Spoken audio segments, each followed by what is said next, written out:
You know that feeling that limited time offer pops up in your feed? Or you're standing at the checkout and that candy bar is just calling your name. We've all been there, right?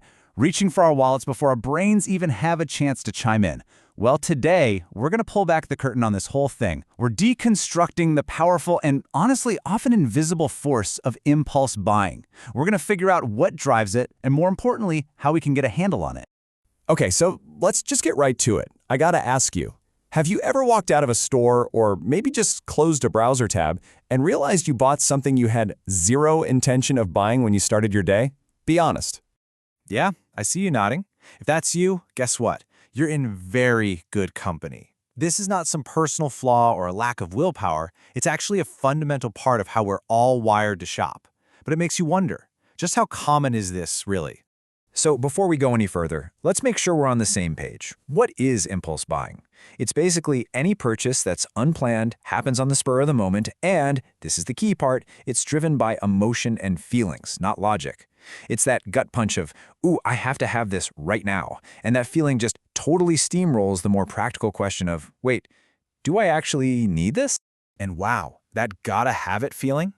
It leads to some absolutely staggering numbers.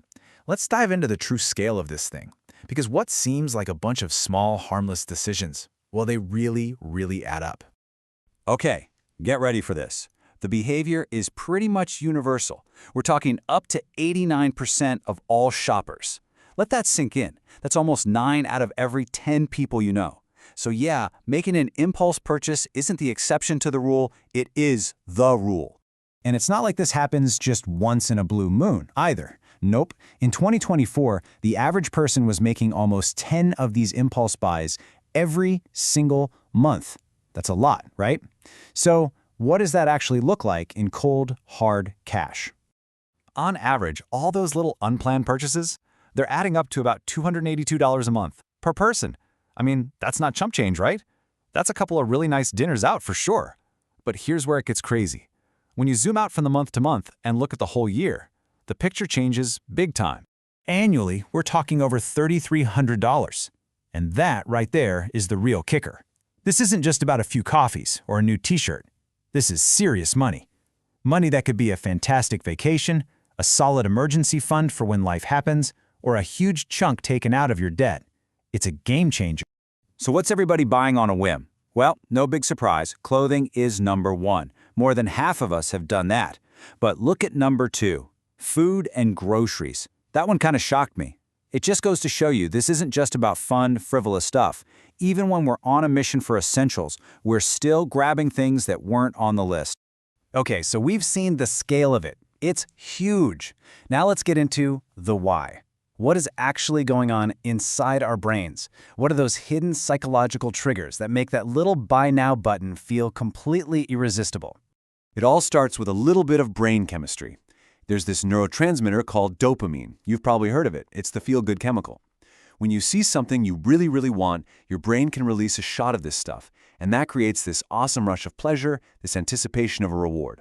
The problem? That rush can literally short-circuit the logical, responsible part of your brain that's supposed to be in charge of self-control. And that dopamine hit gets supercharged by a few key emotions. First up, stress, a huge one. More than half of us admit to doing a little retail therapy when we're stressed. But even bigger than that, the thrill of a sale.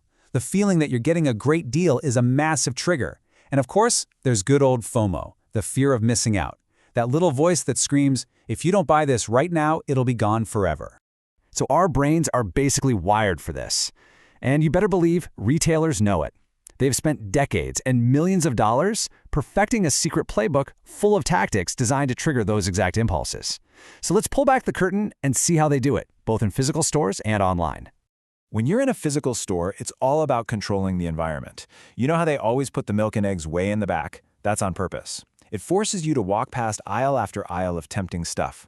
But online? Oh, the tactics get way more personal. You've got algorithms that know you better than you know yourself, showing you exactly what you'll want. And then they make it frictionless with things like one-click checkout and buy now, pay later services. There's literally no time to second-guess yourself.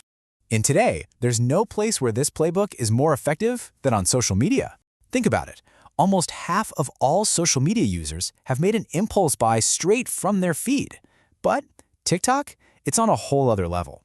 It has absolutely mastered the art of blending what feels like real, authentic content with super easy shopping links. It's genius, really. It turns mindless scrolling into instant spending. But what happens later? You know, after that dopamine rush wears off, all too often what's left is buyer's remorse. And here's what's really fascinating. The regret rate is way higher for stuff people buy through social media. It seems like that instant gratification, that quick hit of pleasure, often leads to a much longer-lasting feeling of, ugh, why did I buy that? And this is where it all connects. Gen Z, who are the biggest impulse buyers, especially when it comes to social media, they also have the highest rate of regret. We're talking over 70%. It's a pretty clear pattern, right? The easier and faster the purchase, the more likely we are to feel bad about it afterward. Okay, so we get it. We see the problem, we understand the psychology, and we know the tricks they're using. So now for the most important part of this whole conversation. How do we fight back? How do we take back control of our wallets? Let's get into some real, actionable strategies. Honestly, the single most powerful weapon in your arsenal is ridiculously simple. It's called the 24 to 48 hour rule. The whole idea is just to create a little bit of breathing room between that emotional urge, that I need it now feeling, and the actual act of buying.